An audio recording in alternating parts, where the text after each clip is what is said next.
Olá, eu sou o professor Aquino e nesse episódio do Bala de Ideias eu vou continuar respondendo as perguntas que vocês enviaram para mim lá na aba comunidade do canal. Esse é um vídeo do professor Aquino. Inscreva-se no canal. Vamos então aqui continuar a resposta das perguntas que vocês deixaram para mim. E a primeira pergunta aqui é do Ricardo Death Note. E ele fala, né? Por que tanta gente não gosta de matemática? Não sei. Eu particularmente sempre gostei de matemática, desde a mais tenra infância, né? Então, quando eu estava lá no ensino fundamental, a disciplina que eu geralmente tinha melhor nas notas era matemática. Nunca foi um negócio assim de minha mãe ou meu pai, vai lá estudar matemática, menino, vai lá fazer. Nunca precisou, eu sempre gostei. E eu acho que essa pergunta, veja bem, a gente podia botar para qualquer outra coisa. Por que tanta gente não gosta de maçã? Por que tanta gente não gosta de banana? Por que tanta gente não gosta de jiló? Eu particularmente gosto de jiló. Então, quer dizer, eu acho que as pessoas têm gostos diferentes e preferências diferentes. E tá ok isso, não precisa todo mundo gostar de matemática. Agora, claro, a gente precisa que as pessoas sejam alfabetizadas em matemática. A gente quer que as pessoas saibam fazer as operações básicas, saibam trabalhar com juros, saibam trabalhar com porcentagens, tenham um conhecimento básico para poder viver em sociedade, né? Uma certa alfabetização em matemática eu acho que todo mundo tem que ter. Agora, necessariamente todo mundo tem que gostar de matemática para chegar a fazer matemática, por exemplo, ou estudar alguma disciplina na área de matemática, fazer um curso na área de matemática, na área de exatas? Não necessariamente. Então, as pessoas gostam de coisas diferentes porque somos diferentes. Então, sem problema isso aqui, tá? Paixão Natural PN, ele pergunta: professor, você poderia gravar umas aulas resolvendo questões de limite com duas variáveis pela definição? Porque isso não existe no YouTube. Bom, poder eu posso, eu não tenho tempo para fazer, mas poderia, sim, poderia. A questão é que tem tanto conteúdo, mas tanto conteúdo que não tem como dar conta de tanto conteúdo. Eu vou finalizando os cursos na medida do possível. E se eu fosse fazer todos os cursos que eu preciso e todos os conteúdos que eu preciso, eu ainda ficaria só aqui no YouTube fazendo. Mas eu tenho toda uma profissão, eu tenho todo um ofício, né? O YouTube é uma coisa que eu toco no tempo livre. Eu pego um pouco do meu tempo livre e dedico a isso. Então não dá para eu gravar esse tanto de coisa nessa velocidade que eu gostaria de gravar, né? Mas quem sabe, uma hora no futuro vai ter isso aqui no meu canal, tá? Bom, vamos continuar aqui. Matheus Matemática. Quando tu não... Pera lá. Quando tu não conseguiste resolver um problema, o que fazes? Procura no Google. Google e YouTube. Aliás, engraçado, né? Quando eu fiz graduação de 1999 até 2004. E nessa época, o YouTube não existia. O YouTube é de 2006, né? Já existia Google, mas o que a gente usava mesmo era um negócio chamado KD, www.kd.com.br, que até já nem existe mais. E se eu quisesse resolver algum problema e não conseguisse, eu teria que ir perguntar para algum colega, e teria que ir na biblioteca procurar um livro, procurar um professor. Hoje em dia você vai lá no Google, você vai encontrar o que você precisa muito provavelmente, porque muito provavelmente alguém já passou por aquele problema que você está passando. Principalmente se for algum problema relacionado ao seu estudo lá, no seu curso de graduação, tá? E se você tiver a possibilidade de procurar em inglês, se você estiver bem aí no inglês, melhor ainda, porque a quantidade de material e de conteúdo que você acha em inglês ainda é maior, tá? Para os problemas. Então, é o que eu faço, eu vou pro Google e pro YouTube. Inclusive, tem uma curiosidade, no meu curso tem um canal sobre LaTeX, né? Desculpa, né? No meu canal tem um curso sobre LaTeX, né? Às vezes as pessoas fazem perguntas ali que eu não sei responder, que inclusive são perguntas que eu nunca precisei resolver aqueles problemas, né? Eu vou lá no Google, pesquiso, vejo como é que é, e às vezes eu indico onde eu achei, ou simplesmente quando eu vejo que é uma coisa muito avançada, aí eu tento falar de uma linguagem um pouco mais simplificada e passar para a pessoa. Mas eu não sei tudo aquilo, né? Eu vou pesquisar. E olha que eu uso LaTeX há muito tempo. Eu uso LaTeX tem o quê? Uns 12 anos, né? Então vamos botar aí 2008 para cá. Não 12 anos não, 11 anos. Então já tem tempo que eu uso LaTeX, mas ainda assim, quando eu preciso resolver alguma coisa, eu procuro no Google, tá? Então, Google e YouTube é uma maravilha, certo? Vamos lá, vamos continuar aqui. O Ítalo, ele fala: na verdade, pediria duas indicações de livros. Uma sobre aplicação de matemática a trajetórias de robôs, carros automáticos, etc. E outro sobre modelos físico-matemáticos de reações químicas para implementação em algoritmos. Não sei essa indicação aqui para você, sinceramente. Se alguém tem indicação de livros sobre isso aqui para ele, faz aí. Que, aliás, são temas interessantes isso aqui que você levantou, né? Mas realmente não tem um livro para você indicando isso aqui não, tá? Desconheça. O usuário qualquer, né? Ele pergunta: qual é a melhor forma de mudar a mentalidade de estudantes de nível fundamental e médio para a matemática? Ou desculpa, né? Sobre a matemática. A fim de fazê-los deliberadamente gostarem da disciplina. Bom, isso tem a ver com o que a gente falou anteriormente, né? Com a pergunta anterior. Todo mundo precisa gostar realmente de matemática? A gente tem que fazer com que os alunos deliberadamente gostem de matemática? A gente tem que fazer que as pessoas deliberadamente gostem de jiló, de maçã, de banana, do seja o que for? Esse negócio de forçar as pessoas a gostarem das coisas, eu não sou muito a favor. As pessoas são diferentes, então elas podem gostar de coisas diferentes. Agora, a questão é que todo mundo tem que ser alfabetizado em matemática. Isso aí é ok, né? Como tem que ser alfabetizado nas outras disciplinas também. Agora, o que pode acontecer para melhorar a mentalidade para estudar matemática? Às vezes é você primeiro entender isso, né, a vocação da pessoa, e você direcionar o estudo conforme a vocação da pessoa. Você mudar o seu conteúdo, você mudar a maneira de abordar os conteúdos conforme os interesses das pessoas. Talvez seja uma ideia, né? Agora, não tem uma resposta simples e objetiva para tudo, né? E esse aqui é um caso, né? Então, é nessa linha de pensamento, beleza? Bom, agora vem aqui o usuário qualquer, né? Como explicar para alguém da importância de estudar matemática pura, considerando que esta, por muitas vezes, não tem aplicação diretas e ou atuais para a sociedade? Perfeito, vamos lá. Toda vez que alguém chega para mim e questiona sobre isso, né? Eu falo o seguinte, olha, pense no que você usa hoje de tecnologia. Pensa aí no smartphone que está na sua mão. Ele usa teorias matemáticas que foram desenvolvidas há séculos atrás. Há séculos. Então, se essas pessoas que há séculos atrás estavam estudando aquilo, alguém perguntasse para que usa aquilo, ele não tinha como falar, porque vai ter um equipamento chamado smartphone que vai usar isso aqui. Não tinha como. Então, desenvolver matemática pura é importantíssimo, porque no futuro pode vir a ser utilizado em algum produto, em algum serviço, em alguma tecnologia. Não quer dizer que vai ser usado. E não é problema não ser usado, porque a matemática, as pessoas têm que entender que é uma ciência abstrata. Ela trata de objetos abstratos. Então, é um exercício puro de imaginação, tá?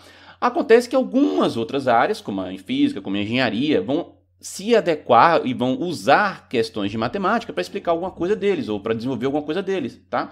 Mas a matemática em si, ela é puramente abstrata. Então não tem essa necessidade, essa coisa de tem que ter aplicação, certo? Por esses motivos que eu falei. Porque às vezes simplesmente o produto nem existe ainda, né? Então tem como matemático falar que está fazendo aquilo por causa desse produto, que nem existe ainda. E porque às vezes também a questão da matemática ela é puramente um exercício de imaginação. Simples assim. Então, quando a pessoa enxerga que a matemática é isso, ela para de ficar fazendo essa exigência toda. Tem que ter uma prática, tem que ter uma prática, tem que ter uma prática. É quase que uma ditadura da prática. Tem que ser tudo prático, né? E não precisa. E aí, ele fala aqui, né? Terceira e última pergunta. Qual a sua opinião sobre professores exporem e argumentarem sobre seus posicionamentos políticos em sala de aula? Bom, isso aqui é uma discussão que, apesar de você não ter perguntado exatamente sobre isso, mas isso aqui entra naquela discussão do projeto de lei do Escola Sem Partido, que eu particularmente sou contra o projeto de lei do Escola Sem Partido. Já expliquei todos os motivos por quê. Eu li ponto por ponto do projeto, expliquei cada um dos pontos. Lá vou deixar aqui o vídeo no cartão e também na descrição, você assiste lá. Mas vamos ir especificamente para isso, né? O professor expor e argumentar seus posicionamentos políticos e tal em sala de aula. Vamos lá. Eu sou professor de matemática, então para mim é muito fácil que esse assunto nem entre na sala de aula, né? Porque eu estou lá dando aula de cálculo. Eu vou falar sobre alguma questão política, como é que isso vai entrar no conteúdo? Nem está no conteúdo. Seria, na verdade, o mesmo de eu chegar lá na sala de aula e começar a argumentar sobre alguma série. Não, vou falar, não gosto de tal série por isso, por isso, por isso. Alguém vai poder chegar lá na direção e falar, por que esse professor, em vez de estar dando aula de cálculo, está falando sobre essa série aí, dizendo que não gosta dela? Entendeu? Então, já não vai entrar na minha sala de aula, naturalmente, eu sendo um professor de exatas. Só se alguém perguntar, alguém chegar lá, professor, qual é a sua opinião sobre isso? Mas isso é muito improvável. Agora vamos para o caso dos colegas que têm na disciplina deles o conteúdo que trate alguma coisa sobre política. Esse professor está lascado. Porque veja bem, vamos lá. Esse professor, para alguém, ele votou. Para algum direcionamento político, ele provavelmente tem. Né? Ele não é um robô neutro, né? Então, se ele tiver que dar aula sobre um determinado período histórico, vamos botar lá, né? Nesse determinado período histórico tem algum político, né, que ele votou.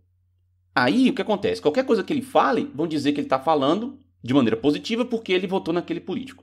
Agora vamos supor, né, que esse professor ele não tenha votado naquele político, daquele período político que ele está, daquele período histórico que ele está analisando, que ele está estudando na sala de aula porque tem lá no conteúdo dele.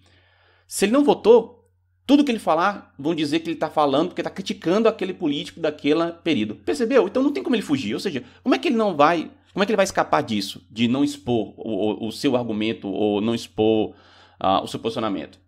Vou dar um exemplo aqui. Imagina um professor de biologia. E alguém chega para esse professor de biologia e fala assim, professor de biologia, você é uma pessoa que tem a convicção de que a teoria da evolução é a explicação mais correta cientificamente para a questão do desenvolvimento das espécies. Ok. Agora eu quero que você dê aula sobre evolução sem fazer com que as pessoas percebam que você concorda com a evolução. Como é que vai acontecer isso?